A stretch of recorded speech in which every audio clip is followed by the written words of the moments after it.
So this is I think this is going to be one of the more fun sessions. We have a fantastic panel. They're going to introduce themselves. But I just want to start by describing my problem, which is that we talk about this word hate in a way that's somewhat religious, somewhat political, and somewhat clinical. And I wanted to explore this idea that hate was a clinical experience.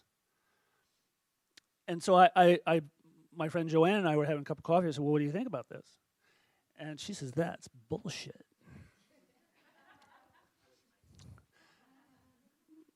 That's the way I remember it. And we proceeded to argue for a little bit, and then we both looked at each other and said, that's a great session. Stop, let's move on. So we got our business done, and now we're here a year later to talk about it with you as our judge and jury. So the question to me is, when these events happen, and we all know about these events, we had one on February 14th, we've had them here in Portland, we want to know, what is the cause? What is the origin of this action? Maybe it's rational, maybe it's irrational, but there's a driving, consistent force of hate. And so I found these smart people to come and discuss this, and that's really all I've got to say. I'll be involved in the conversation, but I want to just go through and let everybody introduce each other. We have a little script to go, but let's just start with introductions. Thanks, Jason. I'm going to stand so I can see these folks over here because I'm blocked by the podium a little bit. But it's nice to have all five of us up here. My name's Jeff Howe. I'm the first assistant to District Attorney Rod Underhill. I've been a prosecutor my entire career, which is reaching 23 years as of August. And I've been involved in every kind of criminal prosecution one could imagine. In 2008, I was tasked with helping set up the first mental health court in Multnomah County. Myself, Judge Franz, Lane Borg from Metropolitan Public Defender, and a couple others. And we got that off the ground with Judge Dick Baldwin, and it went just great and is still thriving today. I'm so proud of the mental health court that we have. So my office obviously has a policy to deal with hate crimes, and as we see more, or at least they become more high profile, we refine it and we work it. It's an ongoing challenge, as we'll discuss here today. And if I can I make my disclaimer now? I'm the lead prosecutor on a very high profile case, the case involving the deaths of 2 people and the severe wounding of another on the MAX train last May. As the lead prosecutor, I'm not going to be able to say one single word about it. That's the ethical rule, and that's the advice I got from the Oregon State Bar. Thank goodness this is videotaped, and that I have several hundred witnesses here. So if I sit mute, it's not because I don't have opinions, it's because I'm legally prescribed from talking about it. Maybe in a year or maybe 2 years, I'll be able to come back and talk some more about that. But I look forward to the discussion and to hearing from these very smart people next to me. Thank you very much.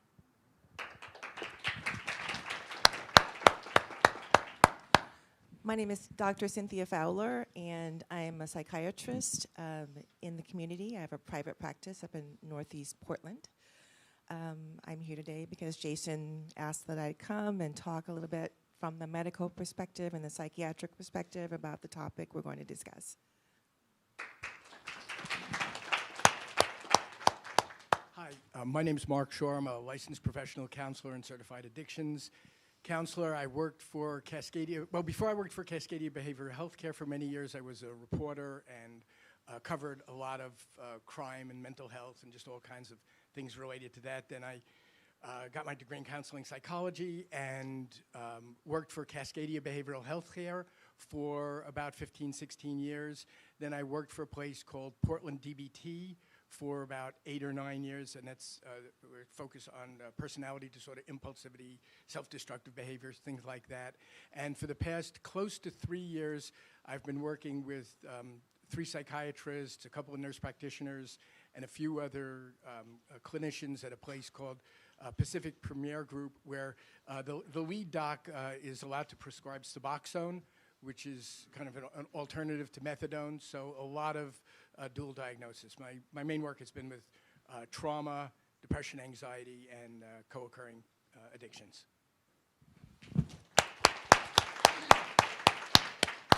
Good morning. I'm Joanne Hardesty, and I have a bazillion hats in this community. I currently serve as president of the NAACP Portland branch for identification purposes only. I also am on the board of Human Solutions that provides housing for low-income families in East Portland, and have had a long-time radio show on KBOO called Voices from the Edge. And I am thrilled to be here. And Jason and I have worked at least for the last 2 decades around police reform. And so it is a pleasure always to join Jason in anything. Thank you.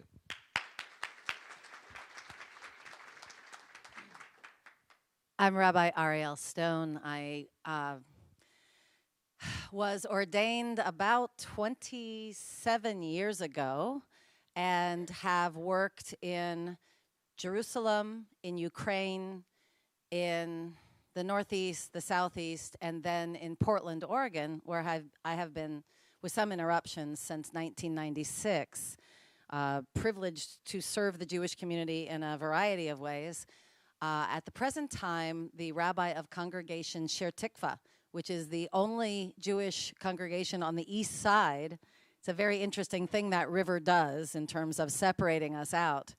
I am also very proud to be a founder and leader of Portland's Interfaith Clergy Resistance. If you see the purple vests downtown, that's us.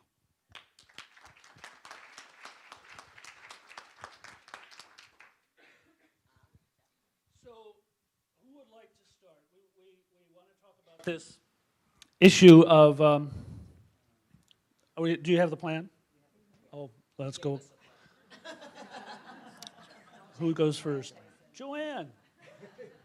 Joanne. You're the one who started this. You're the one who's disagreeable. What's your position on this? Well, when you and I first started having this conversation about whether or not hate is a mental health issue as compared to just a emotional reaction to things based on your own worldview, what I said is that we give people a get-out-of-jail-free card if we just pretend somehow it's a mental health issue, right?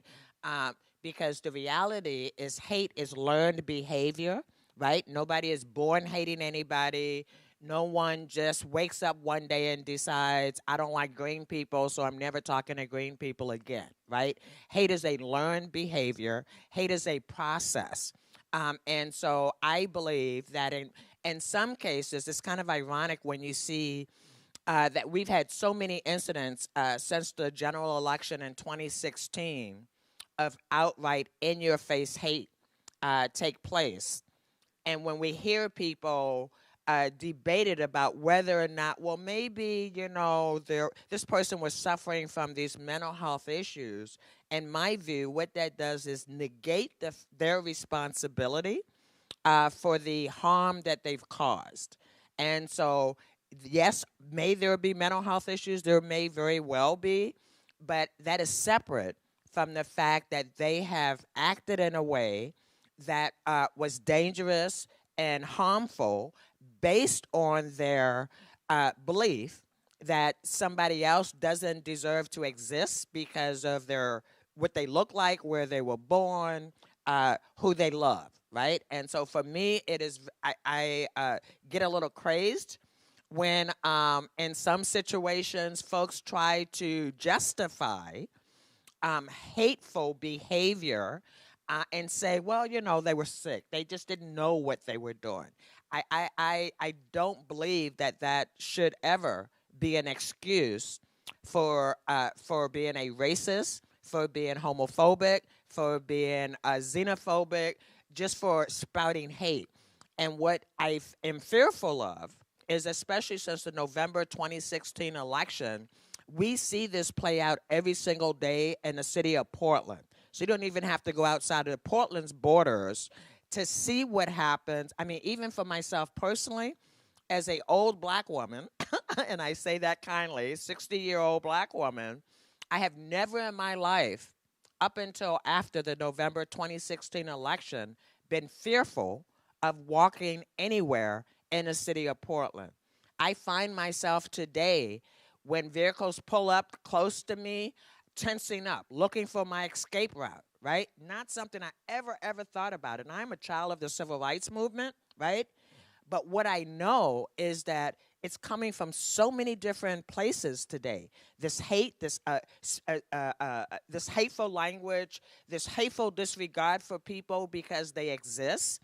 And it appears that we don't have people in positions of power that have been able to clearly articulate the difference between free speech and hate speech. In fact, I'm still waiting for our statewide elected leaders to sign on to a letter that they started last year that was supposed to publicly say that our state elected leaders affirm that they will not tolerate hate speech. It's still being worked on because we have people who are fearful of actually signing on to a letter that makes it clear that hate speech is not something that we accept in Portland. And so if it's playing out at that level, then can you imagine what's happening in school rooms across the city of Portland? What's happening on public transit lines across the city of Portland? And so if our leaders can't clearly articulate the difference, we, the community, have a very hard time doing that as well. And so I don't want to give anybody a pass for hateful behavior because they may or may not have some mental health issues. So that's where we started this conversation, and I'm so grateful to be here today. Thank you.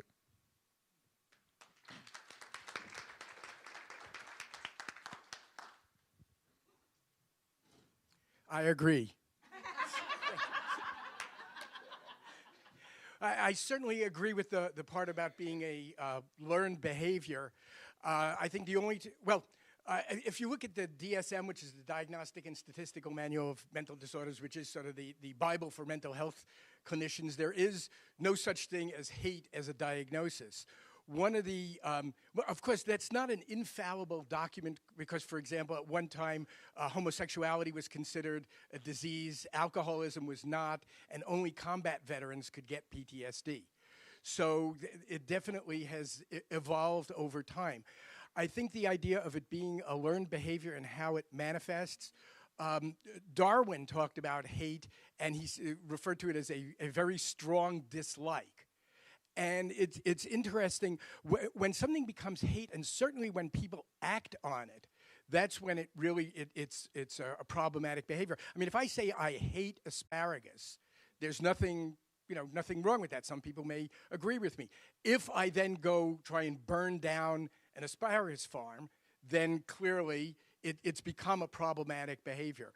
When you look at things like racism and sexism and prejudice against people with different religions, that's where it's problematic when people begin to act on it. People can have all kinds of thoughts in their head, but when they begin to act on it, and the goal of society should be to move them towards seeing things better, which looks at issues like education, and looks at issues like creating more things where people can be with people who are different from them and see how similar they are to them.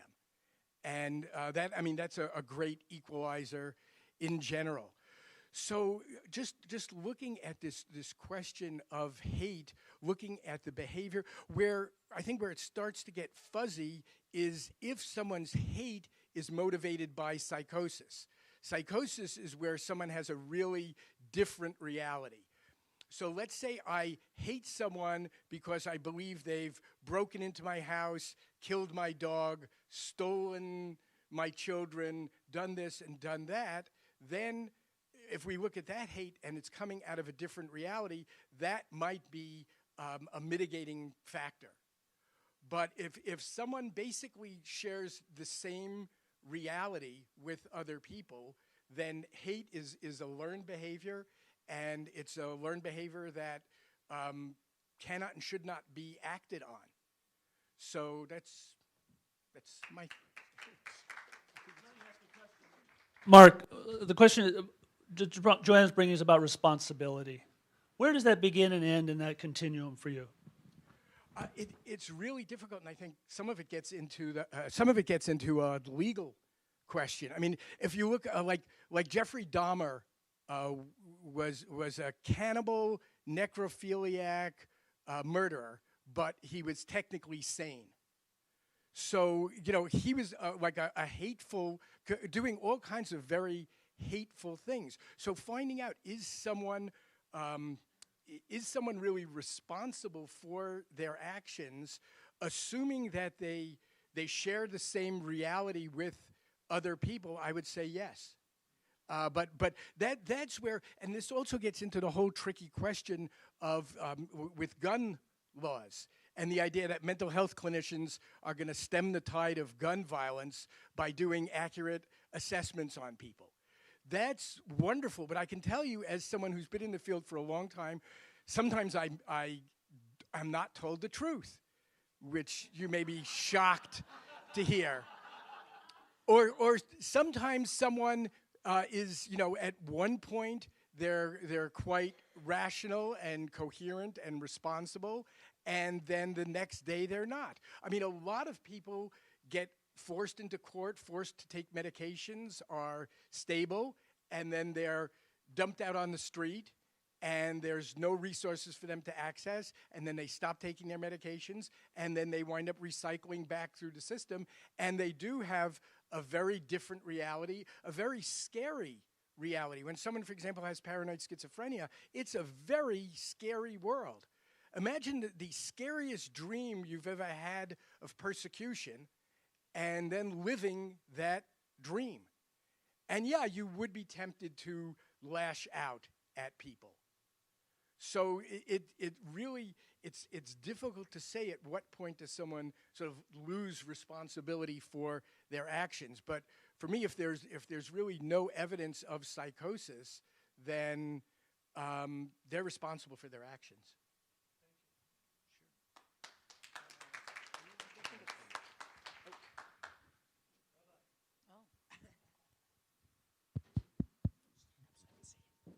I have notes. I can't see them if I stand up.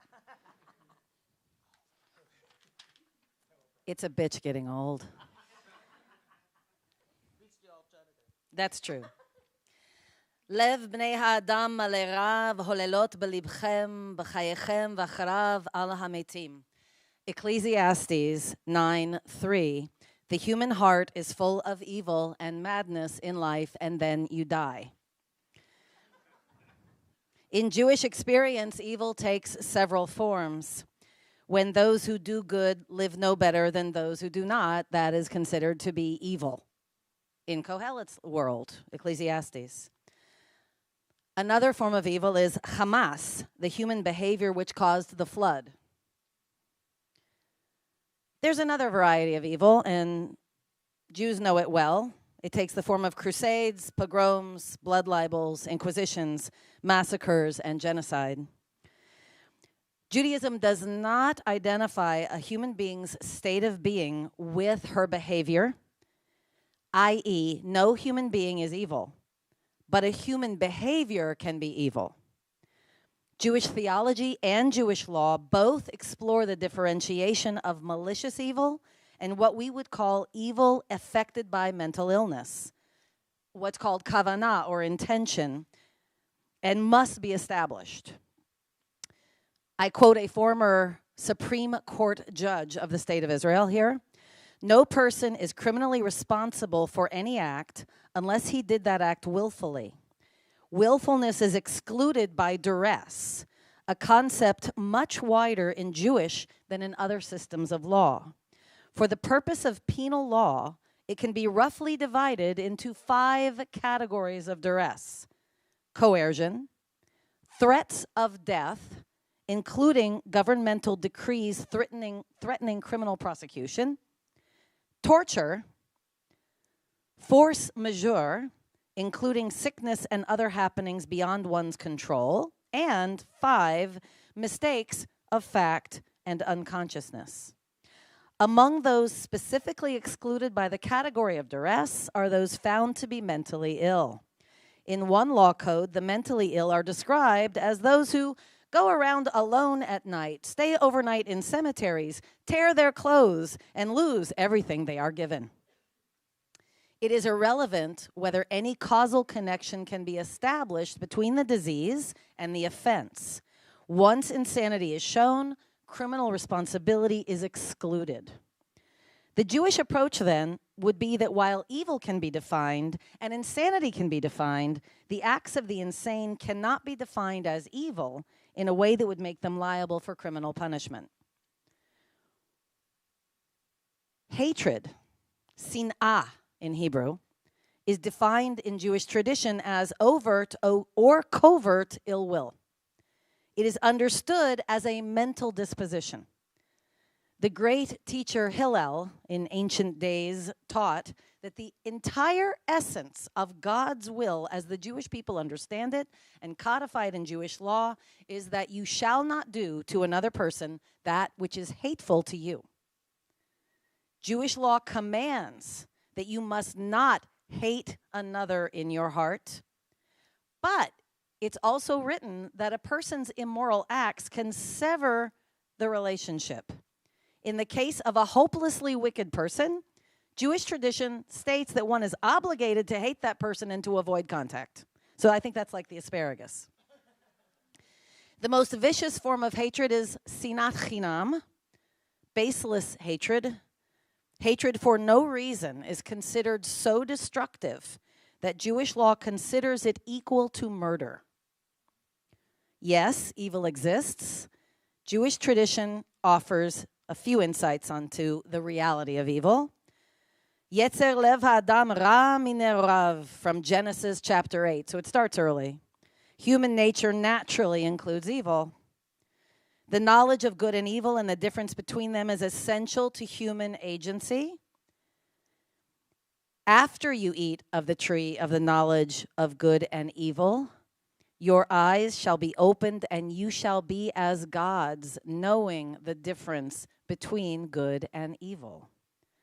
And finally, and here is the only hope I can offer, evil is not demonic. It is a natural part of the world we live in. It exists. There's nothing we can do to eradicate it any more than we can eradicate any other quality which is part of our lives and of our world. This is a note of hope to me, because think about it this way. If you can look at an evil person, sorry, I just contradicted myself, a person who's behaving in an evil way, a person who clearly needs to be punished, a person who clearly needs to be controlled or their actions controlled before they do any more harm. If you look at that person and you say, that person is nothing like me, that person is a demon out of hell, then you don't understand what makes them tick, and you'll never be able to overcome their evil. But if you can look at that person and say, that person and I are on the exact same human spectrum of human possibility, that person's more extreme than I am, but we're both human beings, then I've got your number. If I dig down deep enough and honestly enough, I'll be able to figure out what I need to do to keep the evil person in my midst from continuing to poison my community or the planet. But only when I own it can I effectively stop it.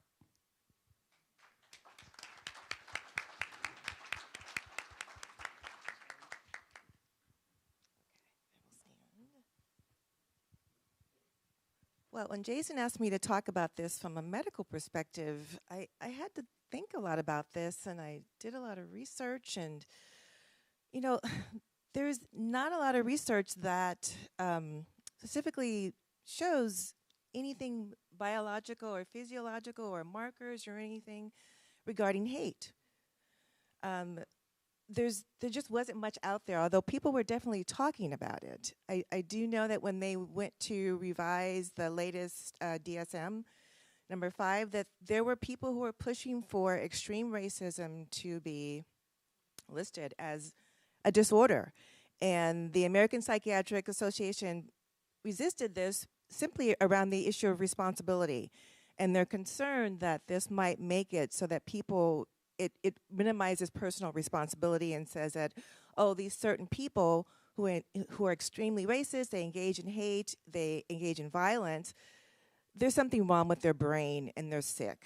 So they're not as responsible for their actions.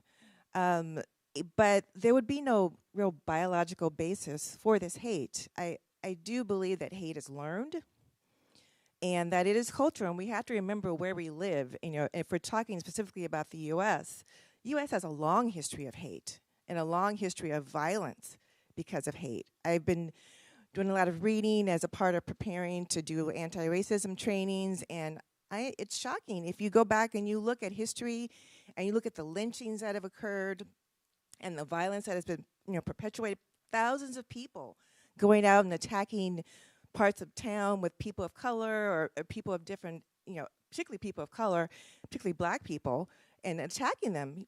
Are all those thousands of people who are participating in those actions, are they all mentally ill?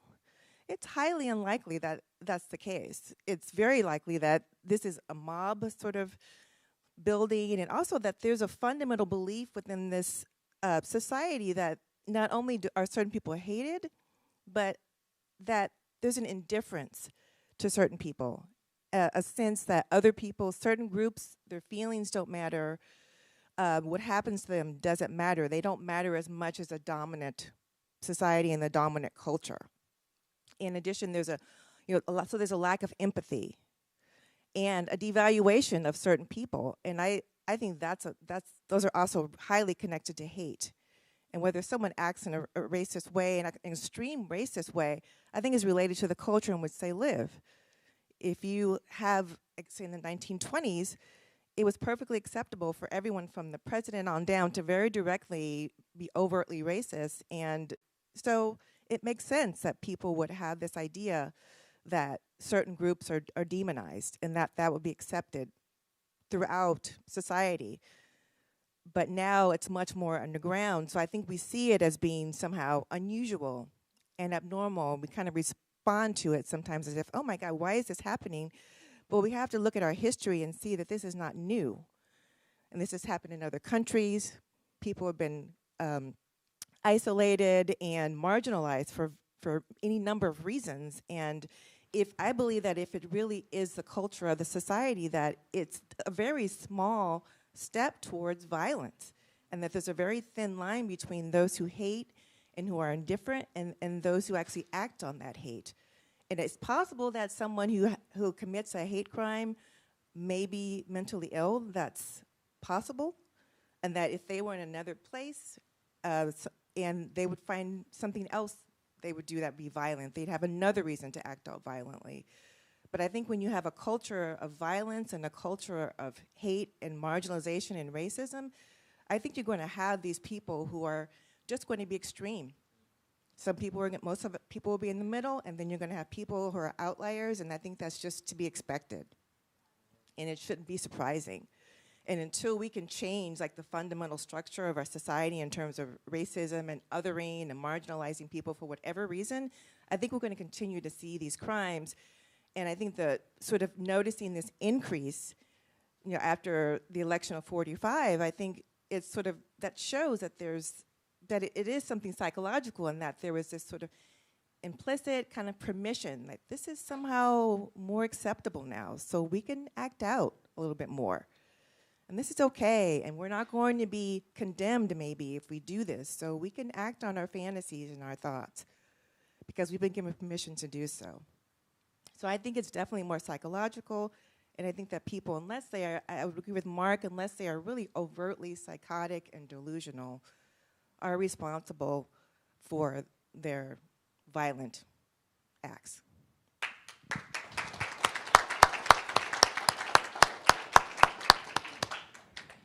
Did I tell you that it was a privilege to sit up here with these smart people? This is always a fascinating conversation. I'm a prosecutor. I look at these things through the lens of what happened, can I prove it? If I can, what should the result be in terms of a sanction, a punishment, or some sort of rehabilitation? That's the perspective that I bring to this.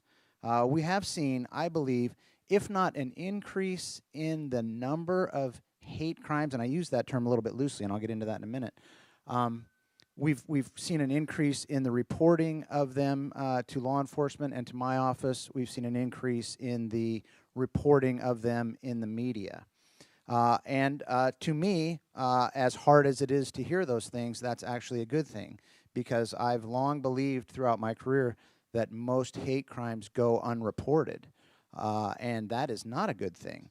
Not just from my own job security, but because I want our citizens in Multnomah County to feel safe, to feel heard, and to know that their public officials will respond when they think that they've been harmed in some way.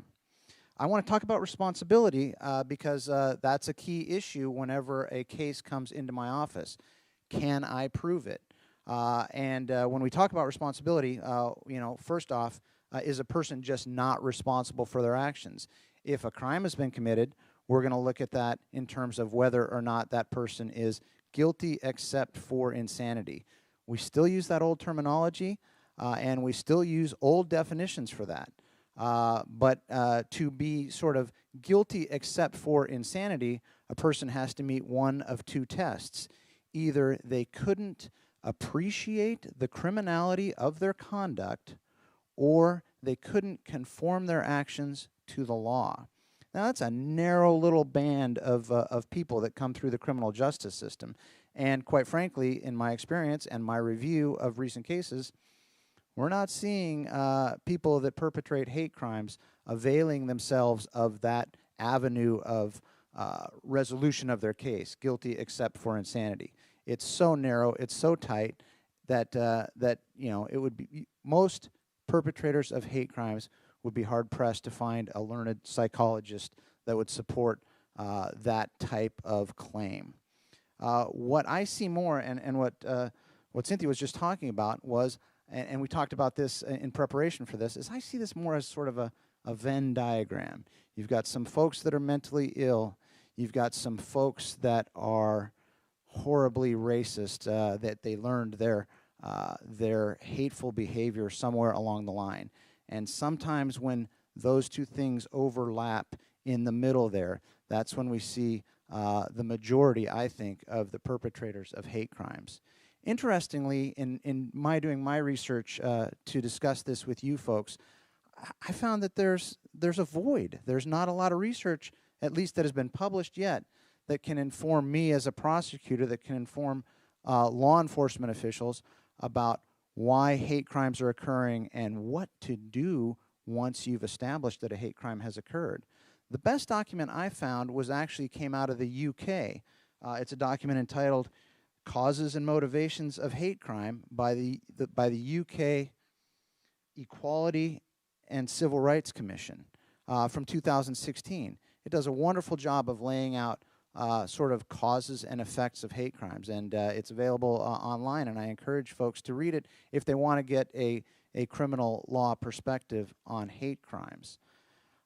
And I'm going to just say one more thing before I turn it back over to Jason, and then I hope that people are going to have a lot of questions, and I imagine that they will. Our hate crimes in Oregon, and again, that term is not really accurate. We have 2 laws on the books that specifically address actions by people toward other people because of their race, their creed, their national origin, their sexual orientation, or others. Intimidation in the 2nd degree, which is a misdemeanor, and intimidation in the 1st degree, which is a felony. An A misdemeanor and a C felony. And in order, if I'm acting alone and committing that crime, I can't do anything but commit an A misdemeanor. If I'm acting with other people, that makes it a felony. These laws need to be enhanced. They need to be updated. We need to start talking statewide about greater responsibility for these things, but we also need to talk about if someone is found to be responsible for these things, what are we going to do?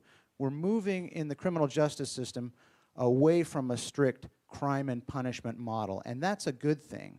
And we're starting to talk about once a person is adjudicated, what can we do to stop people from continuing their ways in terms of criminality?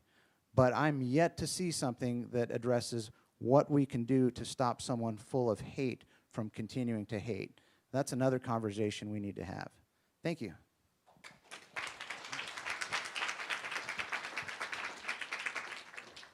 So some questions from the audience, and I'm going to come down and bring the mic to you so you can be heard, because we're recording this and we want to hear every word. Sam. Thank you. There's an approach that the five of you alluded to but didn't directly address, and I'd like you to consider it. And this approach, I read it on the internet, so it must be true.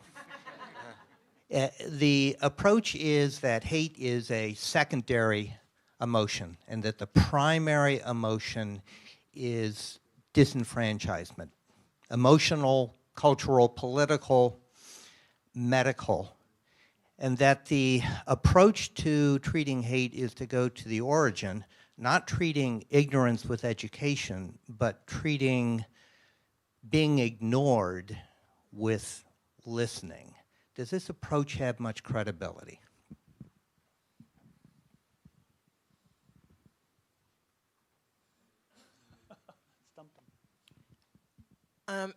In response to your question, what I would say is, I think that we don't readily identify hate for being what it is. I think it's really hard to say that this person is acting in this way because they have racist tendencies, and this is why we're getting the outcome that we're getting. And so I think hate, I think the primary factor is fear. It is fear of people who look different than you.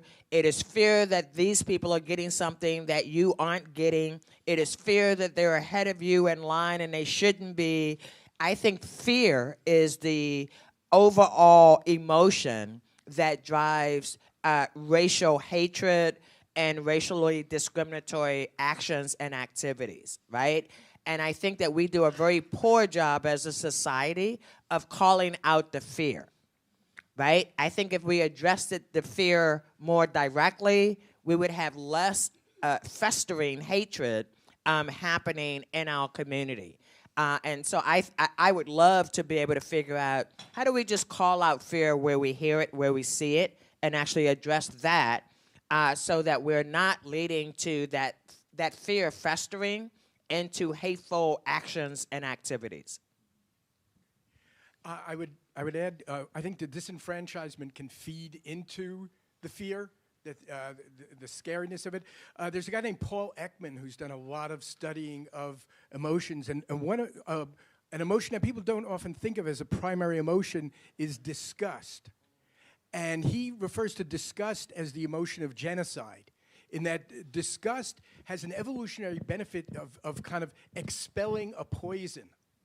And if you come to see other people as a poison or as a toxic or a threat or whatever, it's natural to want to get rid of them, to hurt them. Another thing that we haven't really touched on, but I think bears relevance, and it bears relevance as far as disenfranchisement, is greed and other emotions. So, for example, with the Holocaust, where Jews had their, all their things stolen and taken over by other people. And we've had it here, where there's been, I think it was in Tacoma, where there was a raid on the Chinese community, and basically everything was sort of taken away by people, and that may have been motivated by fear of the Chinese, but it was also motivated by greed. And I mean, we can open a discussion talking about what's happened to the Native Americans, and that's another whole conversation, but that's...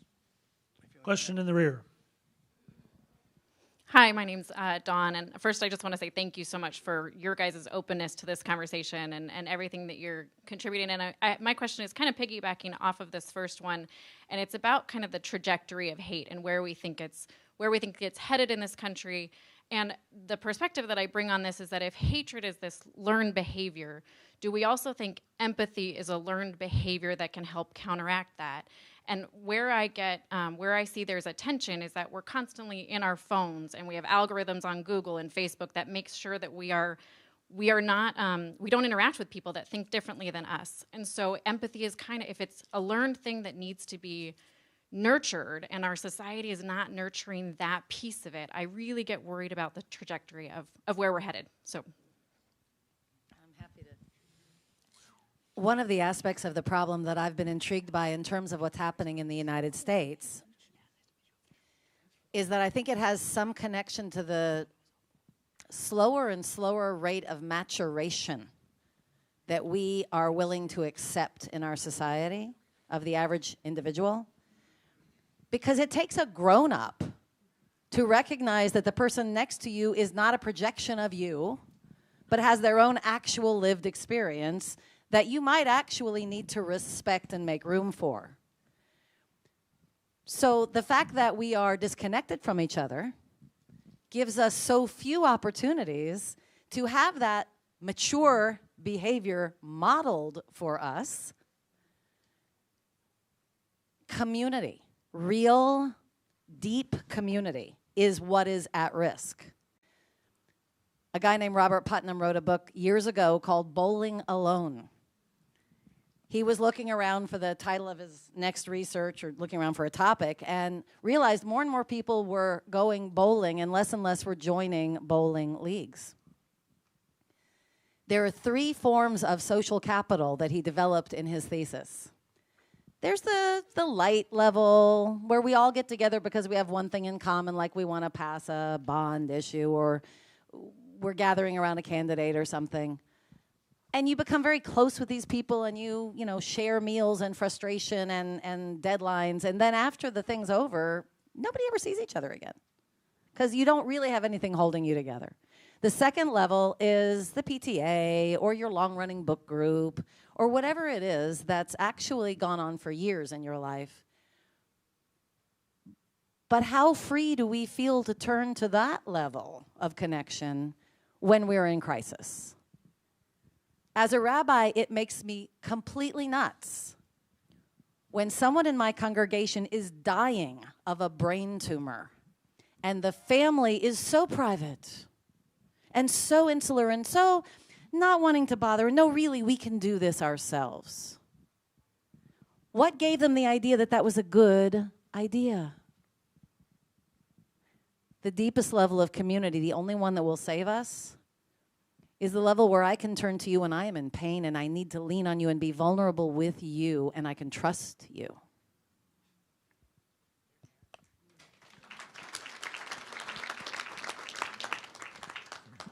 Just one comment I have with regard to the question of where is the empathy and are we teaching it, and I say this because oftentimes I'm asked questions, over a beer or something like that. Why are these crimes occurring? And I like to think that I have as much empathy as the next guy, and I like to try to figure out, why are certain crime rates rising? Why are these things happening? And I've always fallen back on something that I figured out, or I thought of about 10 years into my career. Most of the people that are committing the crimes that I see lack 2 things: impulse control and empathy. And if those 2 things can be, steered back towards the middle, steered back into the right direction, we're going to see those numbers drop, because impulse control and empathy are 2 things that will bring it down. And I don't have the answer on how to teach those 2 things, and I'm sure that there's a lot of smarter people than me that can help answer that. But I think if we got even towards that point, even walked in that direction a little bit, it would go a long ways. Can I jump in the head of the line and ask Mark, can empathy be taught? To some people.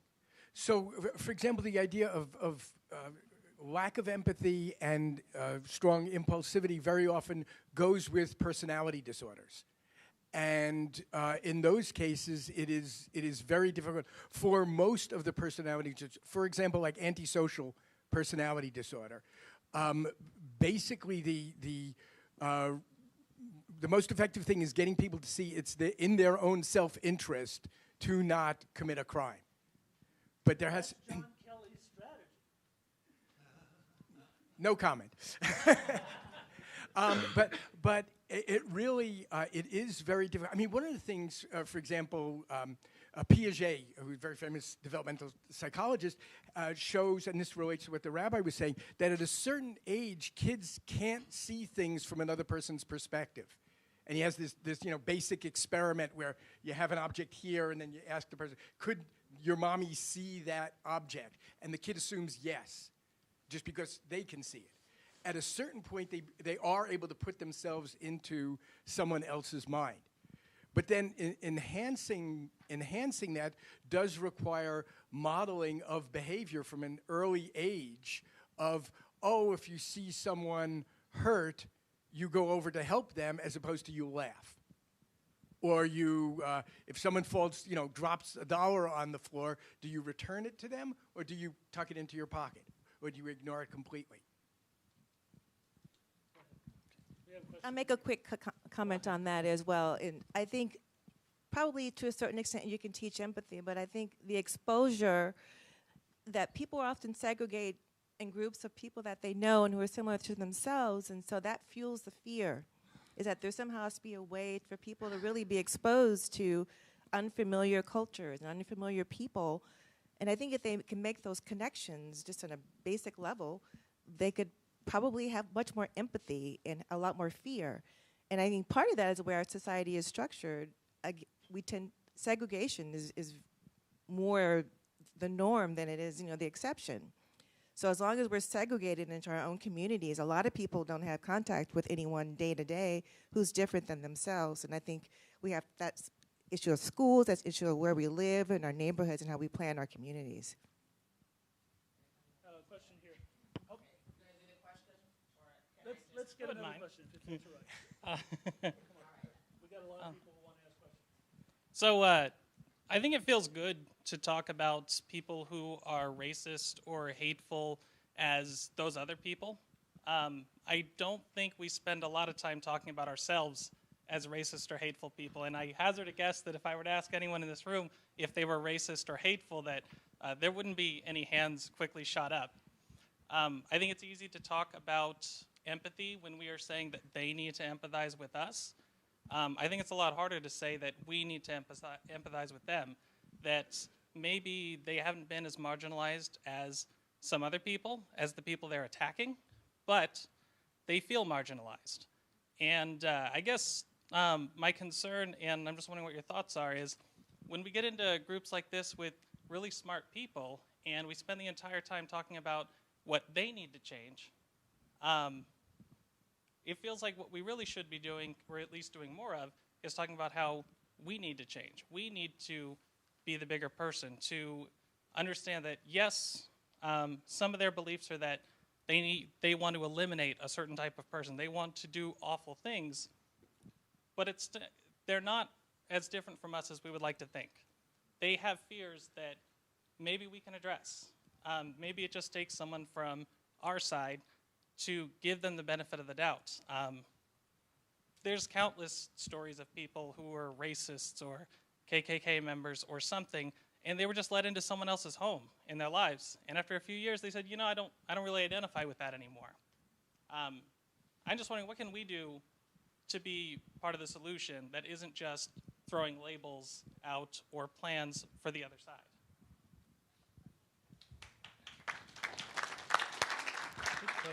I think that's a really good question, and I think it's more comforting to be able to talk about them because we can keep ourselves at arm distance.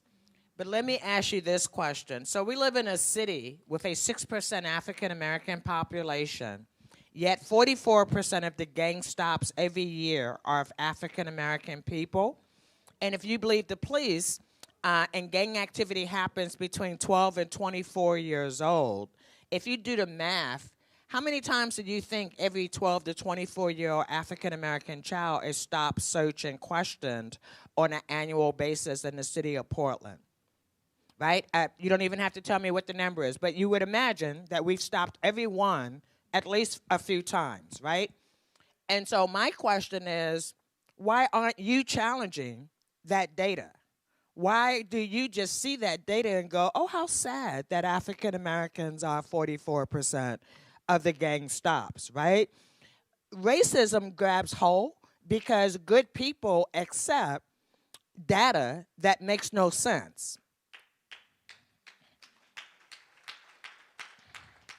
And so, because we comfortably accept information that's given to us as, oh, that's just the way it's always been, the fact that African Americans are twice as likely to be stopped and searched, right? The fact that they are 35 times more likely to be charged and convicted of spitting on a sidewalk. I mean, I read this data and steam comes out of my head, but most good liberals in Portland Metro just go, oh, that's so sad, right? And so when you ask, so that's not the other side. That's good people who get the same information that I get, but interpret it as, well, that's just the way things are, right? And so when we were in the Obama years, right, where people could pretend that they were progressive, and because I voted for Obama and life was good, right? When we were in the Obama years, people didn't have to question themselves about where they stood on quote unquote progressive issues, right? But now we've moved into another era, right? Where 54% of white women voted for Trump, right? Even though throughout the entire election season, he was the most racist, sexist, homophobic person that anybody had ever seen on the national stage, right? And so it's not by accident that all of a sudden people filled with hate have been empowered, because you empowered them. You told them it was okay to hate people because of what they look like, where they were born, right, who they love. And in fact, we've rewarded that behavior. And so you're right. There's a lot of internal work that has to take place. But I think that we have become a very, very passive society, that we just accept information as presented to us, and we don't even question it, right? And just because the information is presented year in and year out, doesn't mean that it's accurate, doesn't mean that it's equitable, doesn't mean that it's fair. And so we have a lot of work to do, especially the people who think they got it going on and they think they're progressive and they think, you know, I treat everybody the same. Those folks have a lot of work to do. Quite frankly, I prefer racists because I know exactly where they stand, right? We don't waste time, right? And, you know, you don't like me because I'm black, cool, right? Is there something else we can work on? If not, I'm moving on, right? Right? You know, that's, for me, that's freeing. What's not freeing is trying to figure out whether or not you really are who you say you are, right? That your values really are true, that when it gets tough, that you really, really are going to stand up for people who are being marginalized, right? For people who are being discriminated against. And I have to say, many of our public policies continue to discriminate against people based on race, based on economic status, and most people are perfectly fine with that, right? I have a problem with that. We have another question in the back. Cynthia, why don't you go ahead? I just want to make a quick comment about what the gentleman said about how do you deal with people who are, you know, who are extremely hateful. And I think I would agree they tend to be marginalized. They do need to be sort of brought more in to a discussion and to experiences with other people who don't feel that way. But the question is, who does that? Like, if we're talking about racism, I know that it's not people of color's responsibility to do that. It's not for us to do that. It really is for white people to sort of, in general, look within themselves and learn and educate themselves about racism, and then for white people to bring those extreme people of the dominant culture into the conversations with them. That I see that as something that white people should and need to do as part of the solution.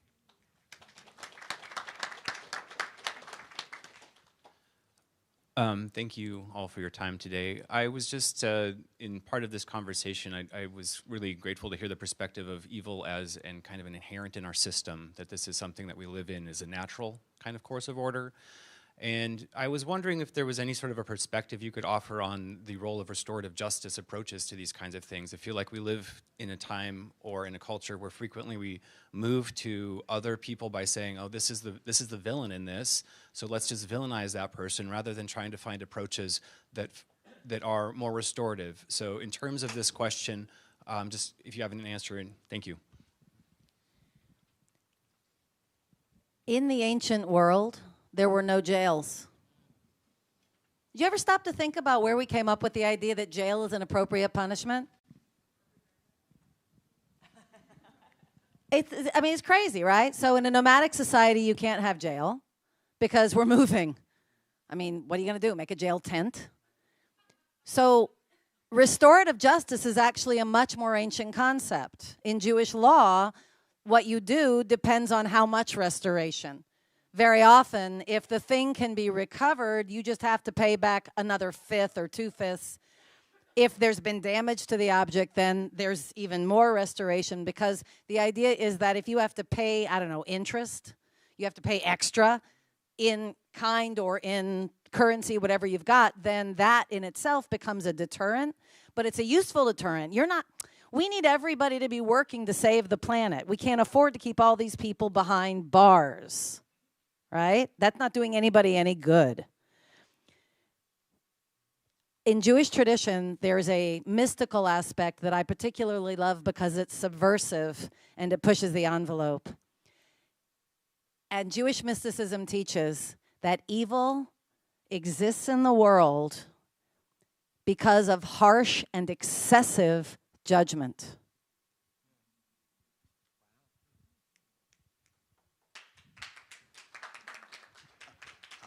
Jason, if I can just say one thing about restorative justice, and I really appreciate that question. And as I mentioned when I first spoke, that your criminal justice system, our criminal justice system, is in a slow evolutionary process.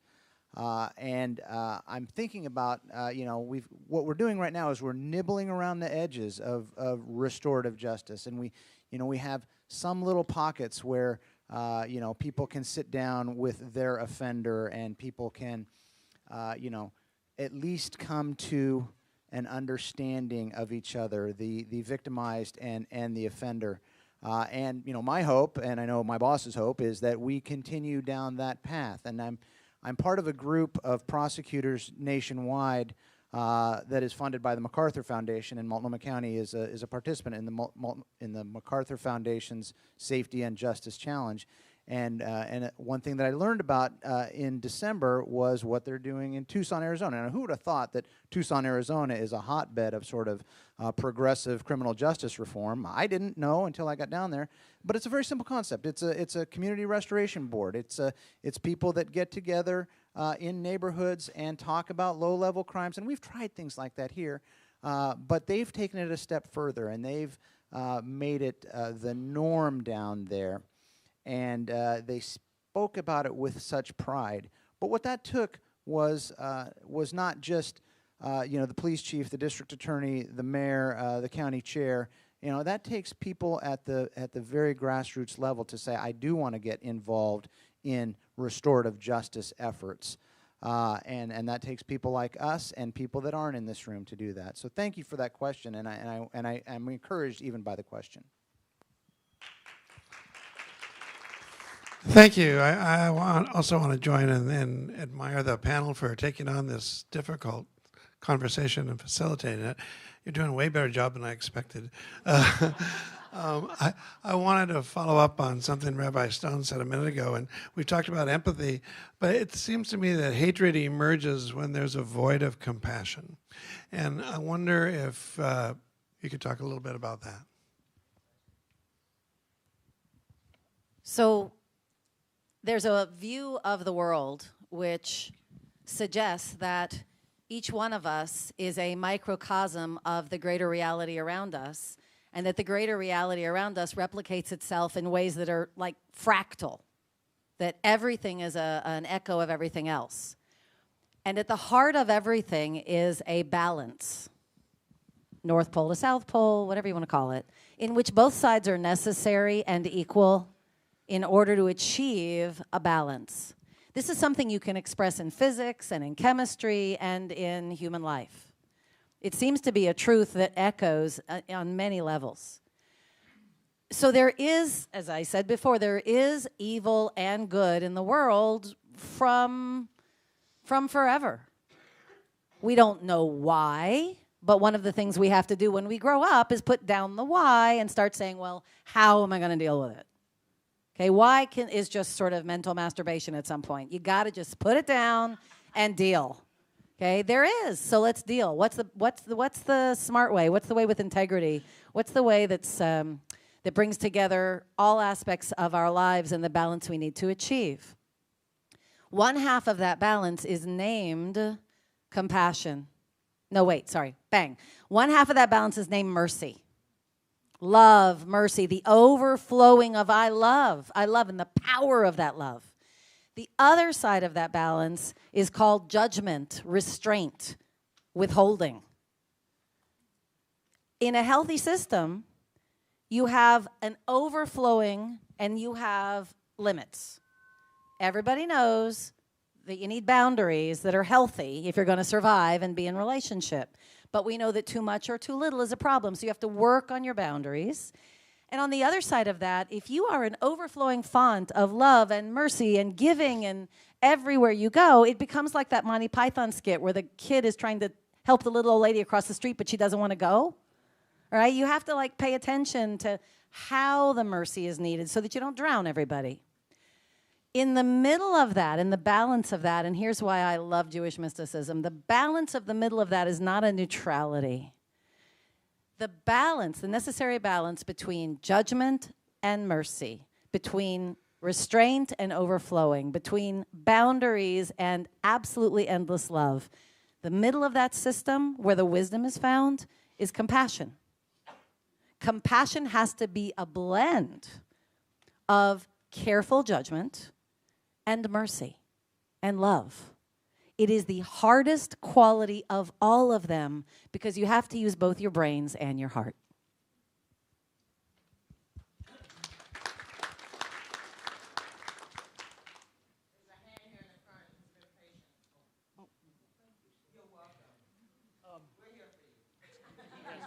I have a question. Hold on a second.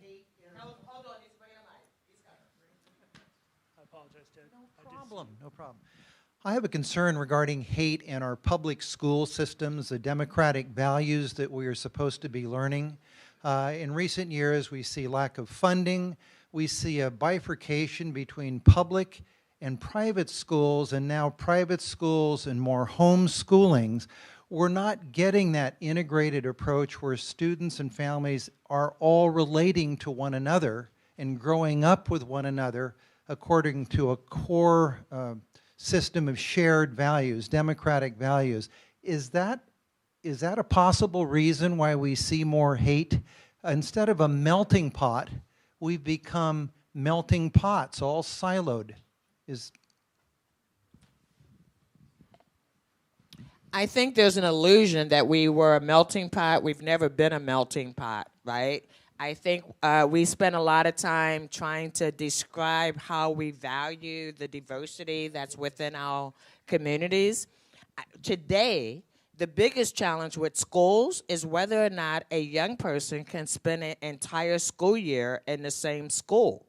With the rising costs and rents, you may have seen the Sunday Oregonian that really clearly articulated how we've got kids that can't even finish one school year in the same school. They're going to 2-3 schools because we're pushing people out to the edges of our communities, right? Because they can't afford to live in a city center.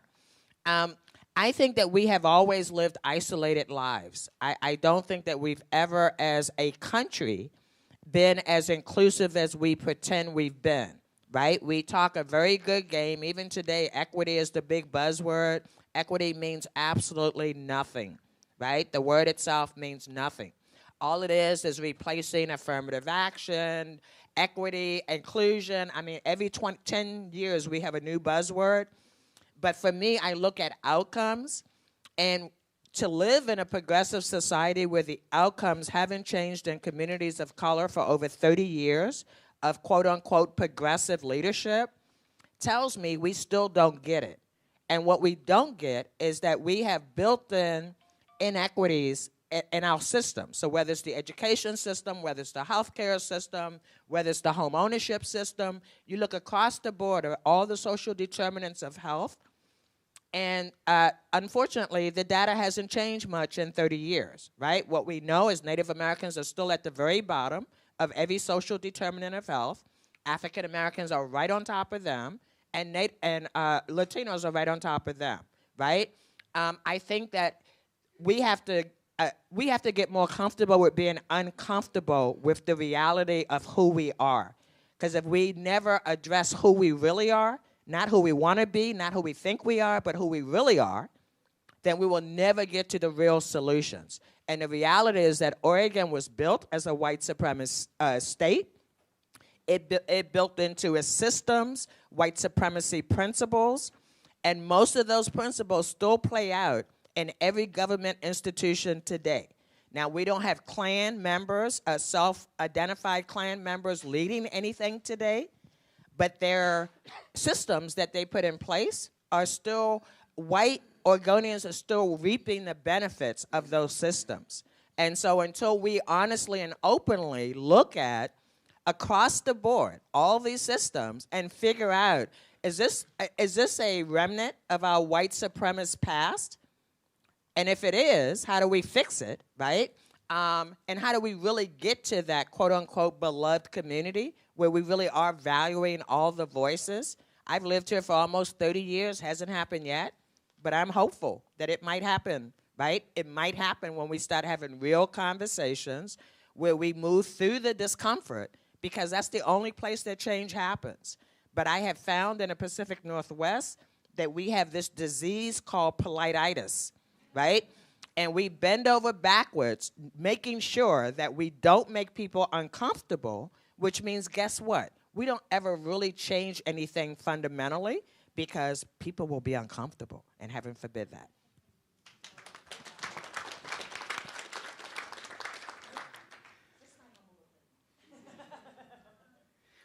Hi there, I'm Erin Barker. I'm over here, hi. I think this is a great topic because this is something I think about a lot. I think about hate a lot, and I think about empathy a lot because I have a neurological disorder called misophonia, which affords me an abnormally high degree of empathy, but it also affords me a lot of hate because misophonia, what it means is hatred of sound. And so this neurological disorder, what happens when there's a sound that triggers my disorder, my fight or flight response is invoked. And so I've had to figure out ways to cope with that. And the way that I think is the best way to go about dealing with hatred and behaviors is to use the psychological ABCs, which is affect, behavior, and cognition. And I think that what we're doing here is ascribing hate to behavior, which is appropriate to say that behaviors of hate are inappropriate. But I think that we can also look at ascribing hate to affect and cognition and figure out when hate is applied to our feelings, how can we mitigate that and cope with that without hurting anybody else? So I'm wondering if we can use that as a system of approach to coping and moving forward with how we understand the problem.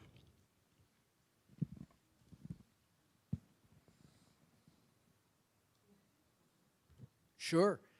I mean, I think anything, one of the things, you know, there's just been studies, for example, about cognition and thought, and the fact that very often, like, very primary and primal emotions come up almost without thought, like a trauma reaction. So someone just has an instinctive gut feel. I got that way when I were to hear George Bush's voice.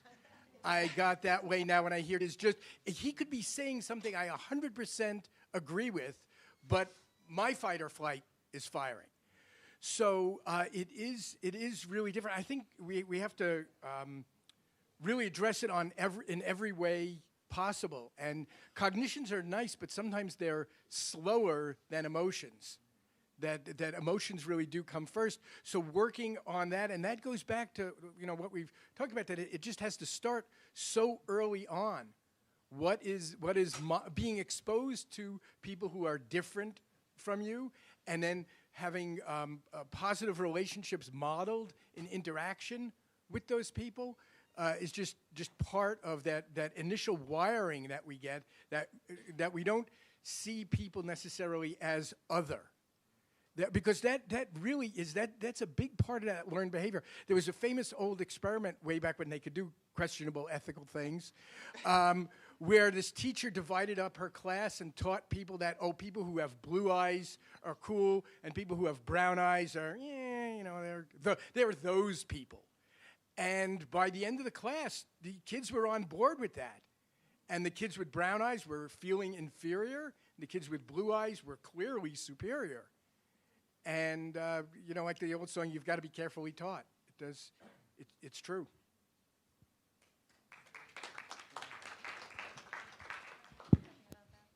Hi. A quick follow-up in terms of we're getting into interesting territory about the other.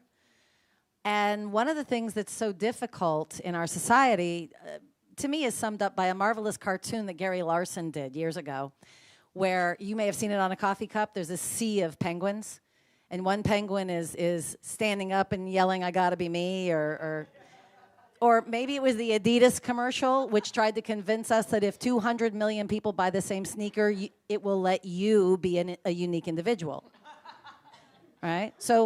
So we do some funny things in our society. We market individuality that everybody needs to conform to. And we talk about needing to see the other in a way that is just like us. But we also need to develop a real ability to tolerate the fact that people are not us, right? So how do I learn to celebrate the fact, distinguish difference, and see it as a glorious diversity? If I love hummingbirds, but if every bird out there was a hummingbird, I'd get bored, right? So why is this so much harder? Why is there so much fear involved rather than just, look how cool. I seem to recall in the Lewis and Clark expedition, when the natives came upon York, they're like, dude, what'd you do to your skin, right? It wasn't a negative. It was a, whoa, check it out. That's cool. But we are so worried about actually being different from each other and therefore having different opinions that we can't tolerate, that when I got my Jewish group together with a Christian group once, just to explore differences and learn from them, every single table reported back after lunch that, we were delighted by how much we found we have in common.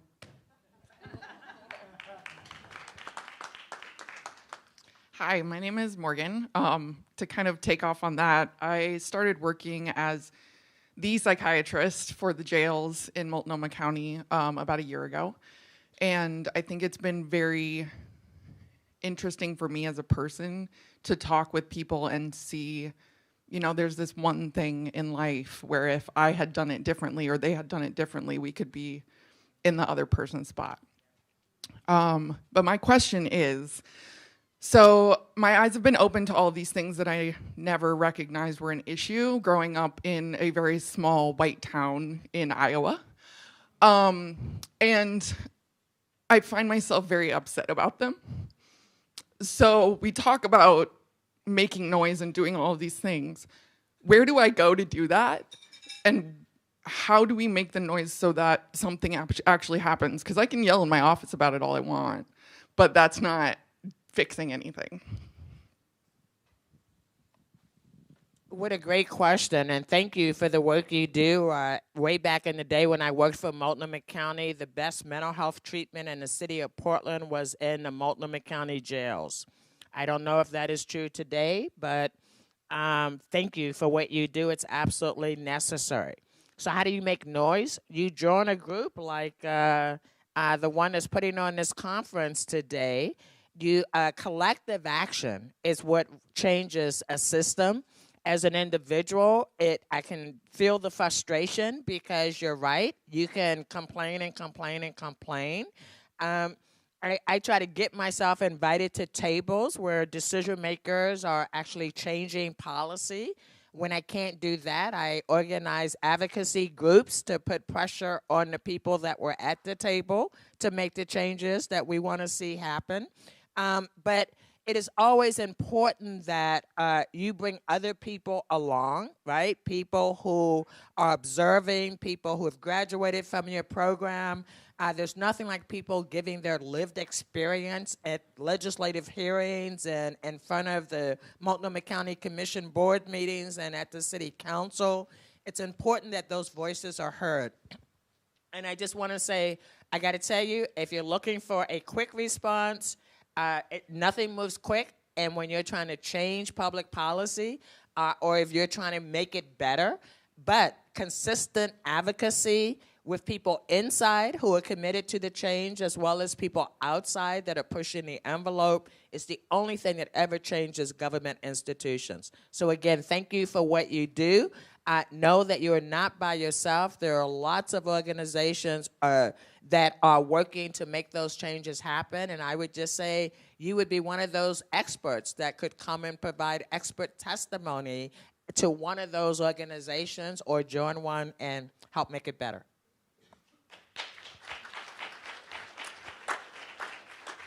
Yeah, I agree with Joanne that joining an organization is important, and I also think it's important to educate yourself to understand the system, because a lot of people don't see the actual systemic quality of what is actually going on. That's more significant than actually these extreme acts of hate that we're seeing. It's the system that really supports that and makes those acts possible.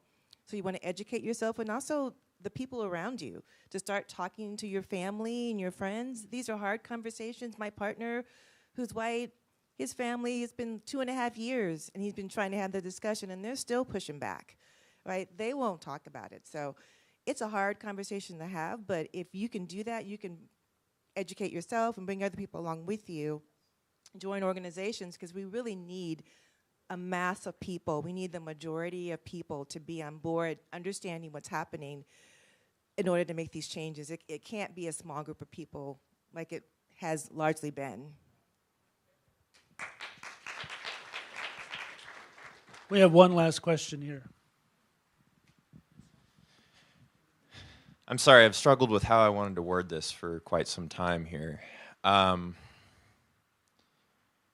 came from an interesting background, a very, very conservative Christian, only associated with like types growing up. And also came from a military family, so I went off and joined the Army when I came of age. And of course, in the global war on terror era, combined with conservative Christian background, the great evil in the world that was taught to me was Islam. And I don't know why I was fortunate enough when I actually got overseas to realize, hey, these people aren't any different than us. There's as many different schools of thought in Islam as there are in Christianity or any other religion. So that was actually a positive experience for me. An issue that I see amongst other people, particularly of an older generation,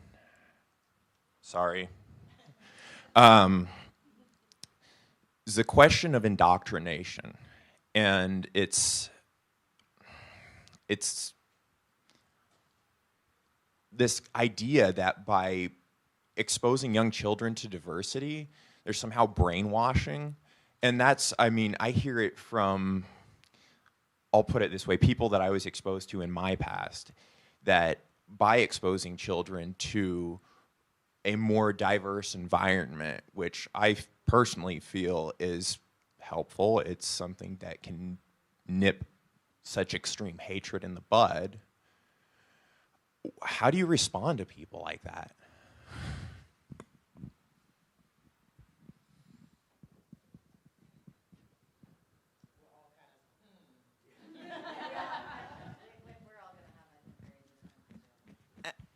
So I grew up with a father from Winston-Salem, North Carolina, who at a time when the chance of a black boy growing into a black man was pretty slim.